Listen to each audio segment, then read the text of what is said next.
So now we're going to take a look at a deductive approach for proving this triangle sum conjecture. And so we're going to think back to our previous properties that we now sort of agree upon from our previous units. We don't have a ton of properties. We have a lot of definitions that we talked about so far. We don't have a ton of properties, but we're going to think about some properties related to angles that we have talked about so far. And when we think about the conjectures / properties that we've talked about with angles, it really boils down to three. And so I'd like you to write these three down. Let's just review those for a sec. And so we've got the vertical angle conjecture. Says that vertical angles are congruent. So remember, vertical angles, we draw two intersecting lines. The angles that share a vertex but do not share any sides are vertical angles. Characteristic of a vertical angle pair is that they are congruent to each other. Then we had our parallel line property, our parallel line conjecture. We talked about that throughout the last couple of units. And that's where we have two parallel lines and they are crossed by a transversal, so a third line that crosses the two parallel lines. And when that happens, we have some congruent pairs of angles that appear. We have corresponding angles that are congruent. AIA stands for alternate interior angles that are congruent. AEA stands for alternate exterior angles that are congruent. So we've got those different pairs of angles that are congruent when a transversal crosses parallel lines. In addition to that, we have the linear pair conjecture, and that kind of was paired up with our vertical angles conjecture. We learned those at the same time. So when we have a linear pair of angles, a linear pair of angles is always going to be supplementary. It's always going to add up to 180 degrees. So when two angles share a vertex and one common side, their other common side forms a line, and that would be a linear pair, and they are supplementary. So now what we're going to do is a deductive proof of the triangle sum conjecture. So we're not going to do it based on tearing out the angles and kind of piecing them together in jigsaw fashion. We're going to try to reason this through with facts. When we are doing proofs, and we did at least one or two other ones earlier this year in our notes, but there are some things that are often given in the problem to kind of get you started, to kind of help you out a little bit. So in this particular problem, I'd like you to write this in. First off, we're given that we have triangle ABC, and then we can sketch out a diagram that we think could help us. So if you triangle ABC, what we're going to do in that triangle is we're going to label its angles as 1, 2, and 3. So over here we've got angles 1, angle 2, and angle 3. I'd like you just to label those angles in your diagram the same way as I have mine. So sketch that out. In addition to that, the bottom of the triangle, what we're going to do is we're going to take our ruler and we're going to draw a line that is parallel to the AC line here that goes through the top vertex. Okay, so this line goes through this vertex B and it's parallel to AC. So we can draw that out. There's no special property that we need to just be able to draw parallel lines. We can do that.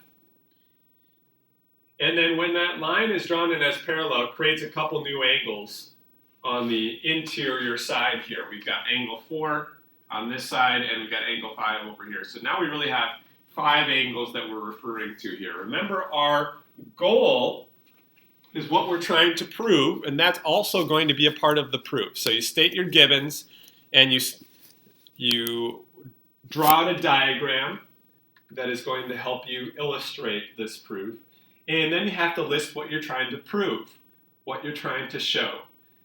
What we're trying to show here again is that angle 1 plus angle 2 plus angle 3 sums up to 180 degrees. So we're going to use some logic to show why that's true. When we do a proof, oftentimes a nice, neat way to show a proof is with a statement reason method. And so this is called the two-column proof. Later in this unit, we will also do something called a flowchart proof. In addition to that, you could also write it out in a paragraph form. But the statement reason two-column proof is fairly easy to follow, so that's why we're going to start there again. Now, one of the things I can state in my proof is that I know that angle 1 is congruent to angle 4. I know that because of my parallel line conjecture that we stated in our toolbox up at the top of the page that we talked about back in chapter 2. So angle 1 is congruent to angle 4. Remember, AIA stands for alternate interior angles. So I'm going to say they're alternate interior angles in the parallel line conjecture is my reason. So I know angle 1 is congruent to angle 4. So write that down, please, as a practice for your proof. In addition to that, I know that angle 3 is congruent to angle 5 for the same reason. They are another pair of alternate interior angles. So it's kind of like a couple of the sides of my triangle here are kind of like transversals that cross these parallel lines. So parallel line here and here. So then this is a transversal and this is a transversal. So what I'm saying is that angle 3 is congruent to angle 5 because they are also alternate interior angles between two parallel lines. So they are congruent to each other.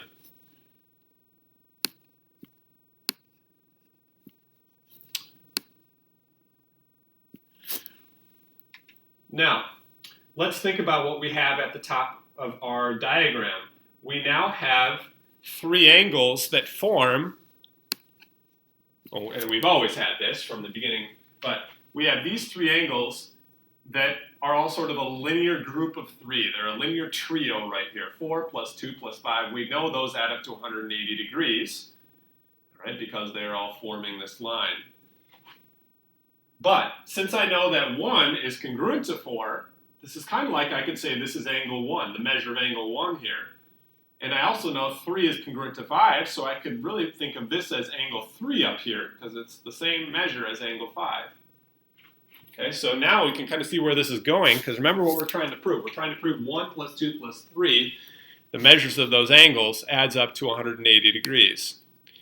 So now with a little substitution, we can show that angle 3 goes in for angle 5 and angle 1 goes in for angle 4 because they're equal to angle 5 and angle 4. So we can say that they then can be substituted in 1 for 4 and angle 3 for angle 5.